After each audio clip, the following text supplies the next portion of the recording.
Suheldev Bharatiya Samaj party के मुखिया ओम प्रकाश राजभर का निकाय चुनाव के प्रत्याशियों को लेकर एक अजीबोगरीब बयान सामने आया है। मीडिया से बातचीत के दौरान उन्होंने कहा कि सभी पार्टियां चुनाव मैदान में हैं, मतदाता मजे में हैं और चुनाव लड़ने वाले लोग भिखारी बनकर उनके दरवाजे पर जाकर भीख मांग रहे हैं। हमको वोट दे दो, हमको वोट दे दो। राजभर ने कहा कि उत्तर प्रदेश के सभी नेता विकास की बात कर रहे हैं। बसपा ने सत्ता में रहकर विकास करके पेट भर दिया, सपा ने भी विकास करके पेट भर दिया है, कांग्रेस ने भी सत्ता में रहकर विकास करके पेट भर दिया है।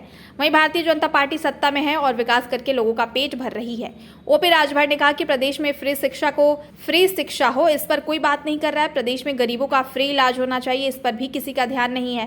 प्रदेश में बेरोजगारी बहुत है, लेकिन कोई भी दल तकनीकी शिक्षा लागू कराने की बात नहीं करता। जातिगत जनगणना पर कोई चिंता नहीं करता और लोग स्थानीय निकाय चुनाव में जीतने का दावा कर रहे हैं। उन्होंने आगे कहा कि ये माहौल का चुनाव है और माहौल में मोदी जी हैं। लोग बाहर निकलेंगे और बीजेपी को वोट देकर आएंगे क्योंकि यह शहर का चुनाव है।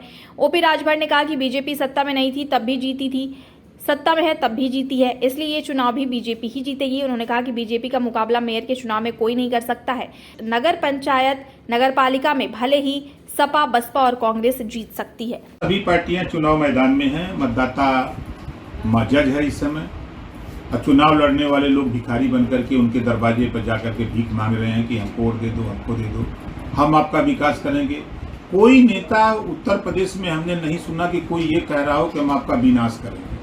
सब विकास की बात कर रहे हैं और बसपा भी सत्ता में रह करके विकास करके पेट भर दिया है, सपा ने भी सत्ता में रह के विकास करके पेट भर दिया है, कांग्रेस ने भी सत्ता में रह करके विकास करके पेट भर दिया है और भारतीय जनता पार्टी सत्ता में है, लोगों का पेट भर रही है। आज जरूरत है देश में एक समान अनिवार्य फ्री शिक्षा जब तक लागू नहीं होगी तब तक ना प्रदेश तरक्की करेगा, ना देश तरक्की करेगा, ना समाज तरक्की करेगा। आज प्रदेश में गरीबों का इलाज फ्री करने का कानून पास होना चाहिए, इस पे किसी का ध्यान नहीं है। आज प्रदेश में बेरोजगारी चरम पे है।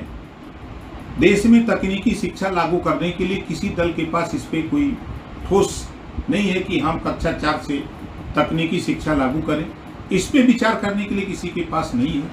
आज जातिवार जनगणना जब तक जातियों की गिनती नहीं होगी तब तक उनको बराबर चाहे शिक्षा हो, स्वास्थ्य हो, रोजगार हो, नौकरी हो, उनको हिस्सा नहीं मिलेगा। इस पे चिंतन करने की बात नहीं, सिर्फ यही है कि स्थानीय निकाय चुनाव में हम जीत जाएंगे। कैसे जीत जाओगे भाई? जो माहौल पैदा है, शहर में मैं भी रहता हूँ फ्लैट में, बगल वाले को पता नहीं है कि इस फ्लैट में कौन रहता है कौन नहीं रहता है। फ्लैट वाला निकलता है माहौल कि भैया मोदी जी का है तो जाके भाजपा को वोट देके चला आता है। तो ये शहर का चुनाव है, खासतौर से जो स्थानीय निकाय का चुनाव है।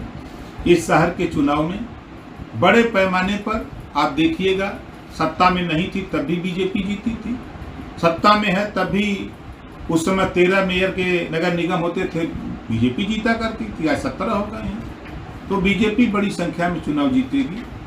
अब उसके मुकाबले वो सत्ता में रहे चाहे न रहे, उसका मुकाबला मेयर के चुनाव में तो नहीं कोई कर सकता।